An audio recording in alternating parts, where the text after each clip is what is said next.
김해공항의 첫 중장거리 노선인 부산 싱가포르 노선 항공편의 좌석수가 앞으로 더 늘어날 전망입니다.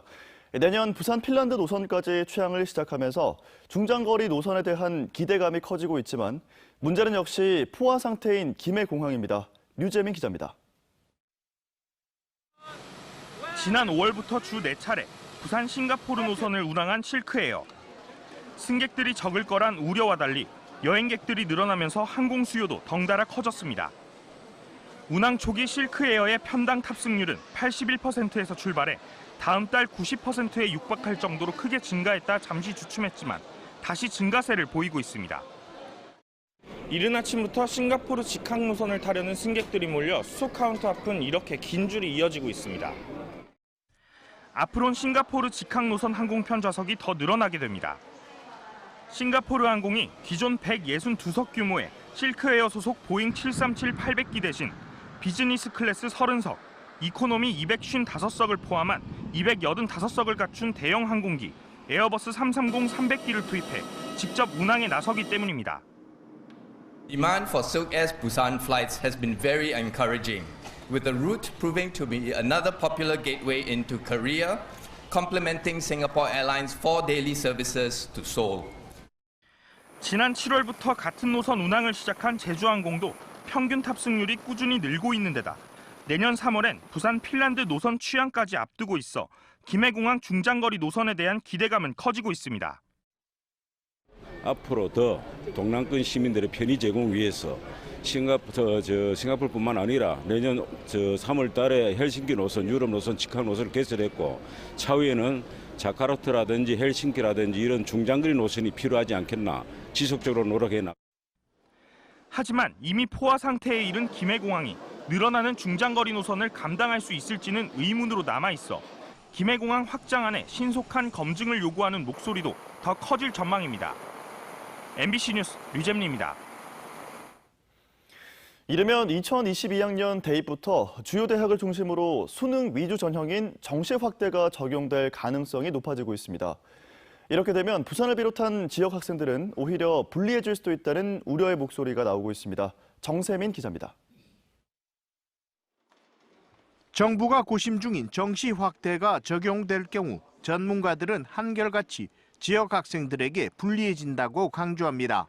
먼저 수능 시험에서 국영수 비중이 그만큼 커지고 이는 결국 사교육과 선행학습을 많이 한 학생들에게 유리하다는 분석입니다. 서울의 강남 8학구는 물론 대구 수성구 등에 비해서도 교육 인프라가 뒤처지는 부산의 학생들이 그만큼 불리하다는 뜻입니다. 부산 지역에는 재수종합학원 같은 것들도 사실 거의 없어진 상태나 마찬가지입니다. 이와 같은 학원이라든지 또 정보를 전달할 수 있는 인프라들 이런 것들도 상당히 수도권에 비해서 부족하기 때문에 그런 점에서도 정시 확대는 지역 학생들에게 불리하게 작용할 것으로 예상됩니다. 국영수의 비중이 커지면 특목고나 명문고의 성적이 오를 수밖에 없어 일반고가 거의 대부분을 차지하는 부산 지역 학생들은 불리할 수밖에 없습니다. 수능 학습 능력이 탁월한 재수생이나 아니면 일부 명문 학교들 있죠. 명문 고등학교. 이 학생들에 의한 어떤 그들만의 리그로 전락할 우려가 상당하고요. 정시 확대는 또 부모의 경제력이 대물림되는 과정을 통해 경제 사정이 어려운 지역 학생들에게 결코 유리할 수 없다는 분석입니다. 지역 경제가 힘든 상황에서 그럼 과연 애들이 이렇게 재수, 삼수, N수를 양성하는 게 맞는가? 이건 피할 수 없는 거라고 봅니다. 그럼 지역에서 그렇게 몇 천만을 들여가면서 삼수, 사수를 시키는 사람이 얼마나 있겠는가? 이것도 공정한가? 이런 문제도 우리가 고민할 때가 안 됐나? 이 밖에 그나마 수시 모집, 학생부 종합 전형을 통해 수도권 대학에 진학하던 지역 학생들에게 장벽을 높이고 희망을 꺾는 일이라고 교육 전문가들은 지적합니다. 대입 제도가 바뀔 때마다 학생들이 가장 큰 혼란을 겪게 됩니다. 특히 그 과정에서 부산을 비롯한 지역 학생들이 더 많은 피해를 입지 않도록 보다 세심한 배려와 보완책이 필요해 보입니다. MBC 뉴스 정세민입니다. 다음은 오늘 아침 신문 만나보겠습니다. 먼저 부산일보입니다. 일면에 감천 문화마을 원주민들이 떠나고 있다는 제목 올라와 있습니다. 도시재생이 본격화하기 전 3,000명 정도였던 마을 주민이 8년 만에 1,900명대로 줄어들었다고 전했는데요. 2010년까지 39건이었던 주택 거래량도 2011년부터 3년 동안 100건이 넘어 4년간 3배 넘게 폭증했다는 겁니다. 관광객에게 지도를 강매하는 직원에 대해 주민이 민원을 넣는 등 공동체 분열 조짐도 보이고 있다고 우려했습니다. 다음 기사입니다. 정부가 오는 6일 부산 해운대, 수영, 동래구에 대해 부동산 조정 대상 지역 해제 여부를 발표할 거란 소식입니다. 이에 대해 먼저 111주 연속 부산의 아파트 가격이 하락했고 주택 거래가 실종되는 등 피해가 이어지고 있어서 3개구 모두 해제 가능성이 크다는 전망이 우세한데요. 하지만 해운대구와 수영구의 경우 조정 지역 해제 기대감이 몰리면서 신축 아파트 시세와 분양권 등이 수천만 원씩 오르고 있어 동래구만 먼저 해제할 가능성도 있다고 전했습니다. 다음은 국제신문입니다. 일면 머릿 기사에 PK, TK 신공항 동시에 짓자는 제목이 올라와 있습니다. 동남권 관문공항 추진위원회가 어제 동남권 관문공항 건설과 관련해 대구, 경북 1,000명과 부울경 2,000명을 대상으로 각각 여론조사를 진행했는데요. 대구, 경북의 통합신공항을, 부울경의 동남권 관문공항을 동시에 건설해 영남권 경제 활성화를 도모할 수 있다는 질문에 대구, 경북 주민 73.4%가 긍정적으로 답했다고 전했습니다. 또 검증위원 추천 방식에 대해서 부울경 주민들 76.5%가 국무총리실과 부울경, 국토부가 함께 추진해야 한다는 방안을 지지했다고 전했습니다. 마지막 기사입니다. 서구와 동구를 제외한 부산 14개 구군의회가 내년도 기초의원 의정비를 인상할 거란 소식입니다. 의정비 인상을 두고 시선은 엇갈리고 있는데요. 주민이 기초의회 효용성을 체감하도록 지방의회가 노력하는 게 먼저라는 지적과 현실적인 의정비를 지급해야 한다는 의견이 있다고 전했습니다. 지금까지 아침신문 살펴봤습니다. 차고 깨끗한 북동풍이 불고 있습니다. 이 찬바람이 미세먼지 걱정을 덜어주겠습니다. 온종일 부산은 대기질 좋음 수준으로 깨끗하겠습니다. 단 이번 주는 지난 주말에 비해 기온이 내려가겠습니다. 부산의 아침 기온은 12.7도로 출발해서요. 한낮 기온은 19도로 어제보다 3도가량 낮겠습니다. 이번 주도 역시 하루 사이 기온 변화가 크게 나타나겠습니다. 현재 위성 영상 보시면 전국이 대체로 맑은 가운데 내륙에는 안개가 끼어 있습니다. 오늘 중부지방은 대체로 맑겠고요. 남부지방은 가끔 구름이 많이 끼겠습니다. 경남 서부 지역은 비구름이 만들어지면서 오후에 산발적으로 빗방울이 떨어지는 곳이 있겠습니다.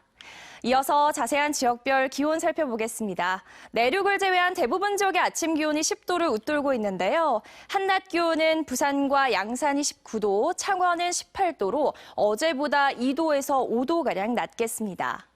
현재 동해 남부 먼바다인 풍랑주의보가 내려진 가운데 최고 3m의 높은 물결이 일겠고요. 동쪽 해안가를 중심으로는 내일 오후까지 너울성 파도가 넘나들겠습니다. 당분간 대체로 맑은 날이 이어지겠습니다. 절기 입동이 있는 이번 주는 갈수록 기온이 떨어지겠는데요. 주 후반에는 아침 기온이 한 자릿수를 보일 전망입니다. 날씨였습니다. 다음은 오늘 부산에서 열릴 주요 행사를 정리했습니다. 투데이 부산입니다. 중소기업 중앙회 주간 지역 중소기업 조합들과의 간담회가 오후 4시 롯데호텔 41층 에메랄드 룸에서 열립니다. 이 자리에서는 부산시장과 중소기업 중앙회장 등이 참석해 중소기업 건의사항에 대해 환담을 나눌 예정입니다. 2019 부산 워라벨 주간 기념식이 오후 2시 부산시청 1층 대회의실에서 열립니다. 부산지방고용노동청장, 경총회장과 노총의장 등이 참석해 기념식과 CEO 포럼, 우수기업 경진대회와 문화행사 등을 가질 예정입니다. 사회적 가치 연대 플랫폼 조성 운영 협약 체결식이 오전 10시 부산시청 26층 회의실에서 열립니다. 이 자리에서는 부산시장과 부산경영자 총협회장, 부산은행장 등이 참석해 사회적 가치 연대 플랫폼을 공동 조성하고 운영 협약식을 가지게 됩니다. 지금까지 투데이 부산이었습니다. 한국의 아름다운 길 백선에 꼽힌 지리산 오도제에 함양군이 수십억 원을 들여 단풍나무를 심고 있는데 재검토 목소리가 나오고 있습니다. 오도제 한편에서는 계곡을 복개해 주차장을 만들고 있어서 환경 훼손 우려가 제기되고 있습니다. 이준석 기자가 취재했습니다. 지난 봄 함양 오도제 일원에 심은 홍단풍과 고로쇠나무는 17,000여 그루. 함양군은 우리나라 최대 규모의 단풍 경관 단지로 조성하겠다며 이번 가을 23,000그루를 더 심을 계획입니다. 함양의 대표적인 관광 자원으로 구축을 하고 그리고 그로 인해서 저희가 또 지역 경제 활성화도 도모하려고 하고 있습니다. 기존의 나무를 베어내고 지난 봄 심은 나무입니다. 고사했거나 죽어가는 나무가 곳곳에 눈에 띕니다. 아름드리 나무가 울창한 숲속에도 어린 단풍나무를 이처럼 촘촘히 심었습니다. 사유지인 소나무 숲에도 어린 나무가 빼곡합니다. 함양군이 나무 심기에 이미 투입한 예산은 10억 6천만 원. 여기다 가을 나무 심기에 13억 원. 내년에도 10억 원을 더 들일 계획입니다. 재정 자립도가 최하위권인 함양군엔 적지 않은 예산입니다. 아직 2차 분사업이 시행되지 않았다면 사업의 입지 선정 등 전면적인 재검토와 충분한 사업 타당성 분석이 필요합니다. 단풍경관 조성 사업이 진행되는 오도제 한쪽에선 바위 계곡을 콘크리트로 뒤덮어 주차장을 만들고 있습니다. 겨울철 차량 긴급 대피용이라고 함양군은 설명합니다. 여기 한 대형차 4대 정도 될 수 있는 대피 시설이네요, 그죠? 네, 4대나 5대 정도 되는 거죠. 오도제 탐방객들은 경사길, 걷커버 구간의 주차장 조성을 이해할 수 없다고 말합니다. 이쪽으로 보니까 너무 계곡이 너무 좋은데 자연에 대한 계곡이 좋은데 여기서 주차장을 만드는 자체가 조금 이해하기가 조금 납득이 안 되는 그런 부분이죠. 명품 단풍 관광지로 만들겠다며 나무를 심고 한쪽에선 계곡을 훼손하는 엇박자 행정이 지리산 오도제에서 벌어지고 있습니다. MBC 뉴스 이준석입니다. 남북 간 그리고 북미 간 대화가 교착 상태에 빠지고 북한이 금강산 문제와 미사일 발사체 등으로 계속 긴장 분위기를 고조시키고 있는데요. 이 남북 관계를 어떻게 풀어나갈 수 있을지 북한 전문가 강동원 교수에게 그 해법을 들어봤습니다. 생생 인터뷰 현지호 기자입니다. 부산에서 찾기 힘든 북한 전문가 강동원 교수. 탈북민 지원단체 부산 하나센터를 이끌며 북한을 연구하고 있는 그는 현재 남북 관계를 파국 직전에 심각한 수준이라고 진단했습니다. 북한 입장에서는 대북 제재를 해제해달라는 강력한 메시지를 또 보낸 상황이고 미국과의 관계에서 한국이 중재자 역할을 하기를 원하고 있지만 사실 그런 부분들이 잘 이루어지지 않으면서 남북 관계는 뭐 파국 직전의 상황이다 이렇게까지 좀 표현할 수 있을 것 같습니다. 모친상을 당한 문재인 대통령에게 북한이 조의문을 전달하면서 관계 개선의 기대감이 커졌지만 다음 날 북한이 발사체를 쏘아 올리며 다시 한번 확인된 남북 경색 국면. 강 교수는 북한의 의도가 담긴 것으로 해석했습니다. 남북 관계 어떤 급진전이라든지 뭐 또 정상회담이나 이런 그 개선보다는 북한은 지금 미국과의 담판을 앞두고 있는 상황이기 때문에 조문은 조문대로 하되 자신들은 아직까지는 남북 관계를 개선할 그런 의지는 없다라는 걸 아마 간접적으로 보여주는 것이 아닌가 생각이 듭니다. 상황 타개를 위해 가장 시급한 과제로는 금강산 관광이 꼽혔습니다. 결국 금강산 관광 문제죠.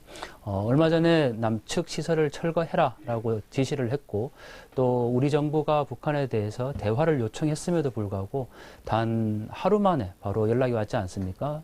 만날 필요 없고 그냥 서면으로 대처하겠다 이렇게 이제 왔기 때문에 결국 지금 금강산 관광 문제를 어떻게 해결하느냐 이것이 남북 관계를 보는 바로미터다 이렇게 볼 수 있을 것 같습니다. 지리적으로 북한에서 멀리 떨어진 부산. 강 교수는 부산이 통일 한국의 수도가 될 수 있다고 강조했습니다.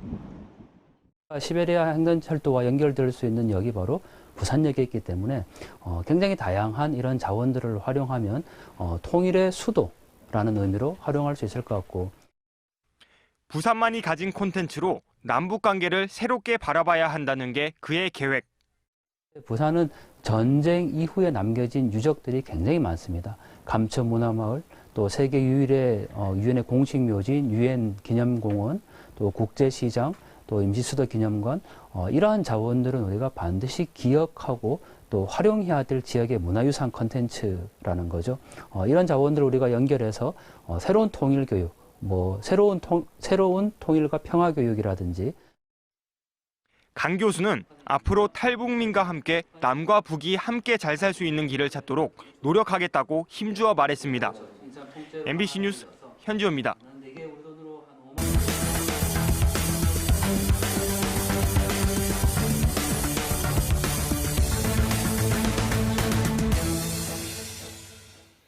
경성대학교가 총장 퇴진 운동에 앞장선 교수를 직위 해제한 데 이어 해임 처분을 내리면서 논란이 거세지고 있습니다. 경성대 학교법인 한성학원 이사회는 교원의 품위를 훼손하는 행위를 했다며 지난달 28일 A 교수에게 해임 처분을 통보했다고 밝혔습니다. 경성대 교수협의회와 전국교수노조 부울경지부는 각각 A 교수의 해임 처분을 규탄하는 성명을 내는 등 이사회 조치에 반발했지만 경성대 측은 문제가 없다는 입장입니다. A 교수는 구성원 동의 없이 동결된 봉급 인상분을 청구하는 소송을 주도하며 송수건 총장의 퇴진 운동에 앞장서왔습니다. 부산지법 형사 3단독은 외도를 의심해 아내를 때리고 말리던 어린 아들도 폭행한 혐의로 기소된 40살 A씨에게 징역 1년을 선고했습니다. A씨는 지난 8월 자신의 집에서 아내 B씨의 외도를 의심하며 말다툼을 하다 가재도구 등으로 수차례 폭행한 것과 함께 이를 말리던 5살과 7살 난 두 아들의 얼굴을 때린 혐의로 기소됐습니다. 재판부는 폭력 행위의 반복성과 피고인에 대한 처벌 의사, 피해 정도 등을 고려해 양형을 정했다고 판결 이유를 밝혔습니다. 어제 오전 9시 20분쯤 강서구 명지동 배관자재 보관창고에서 불이 나 소방서 추산 800만 원 상당의 재산 피해를 내고 50분 만에 꺼졌습니다. 경찰은 창고 안에서 혼자 용접 작업을 하다 불꽃이 폐지 더미에 튀었다는 작업자의 진술을 토대로 정확한 경위를 조사하고 있습니다. 또 어제 저녁 7시 50분쯤 사상구 감전동 한 냄비 제조 공장에서 누전으로 추정되는 불이 나 소방서 추산 900만 원 상당의 재산 피해를 내고 1시간 40분 만에 꺼졌습니다.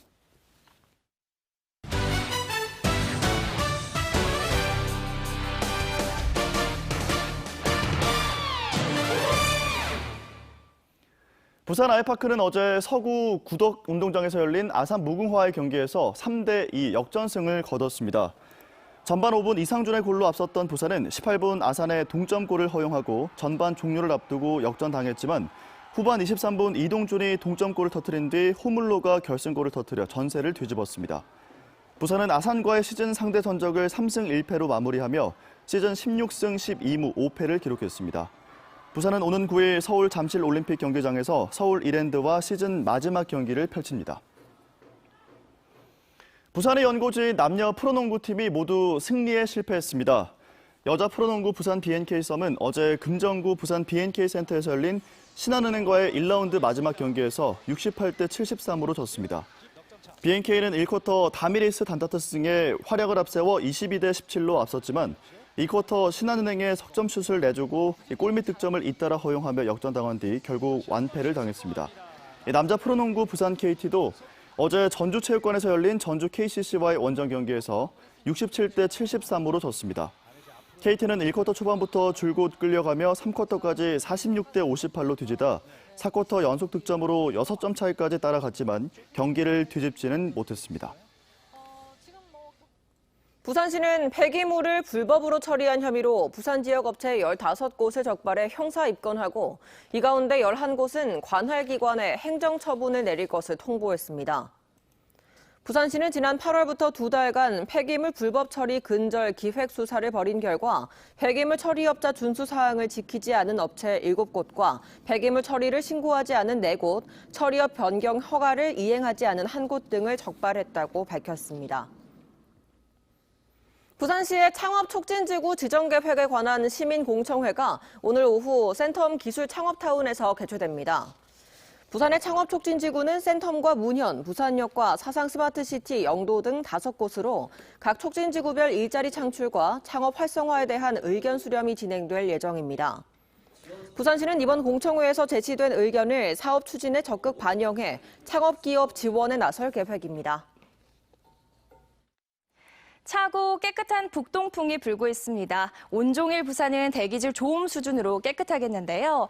단 지난 주말에 비해 기온이 내려가겠습니다. 오늘 부산의 아침 기온은 12.7도, 한낮 기온은 19도로 어제보다 3도가량 낮겠고요. 이번 주도 역시 하루 사이 기온 변화가 크게 나타나겠습니다. 현재 위성 영상 보시면 전국이 대체로 맑은 가운데 내륙에는 안개가 끼어 있습니다. 오늘 중부지방은 대체로 맑겠고요. 남부지방은 가끔 구름이 많이 끼겠습니다. 또 경남 서부 지역을 중심으로는 비구름이 만들어지면서 오후에 산발적으로 빗방울이 떨어지는 곳이 있겠습니다. 당분간 대체로 맑은 날이 이어지겠습니다. 절기 입동이 있는 이번 주는 갈수록 기온이 떨어질 것으로 예상됩니다. 날씨였습니다.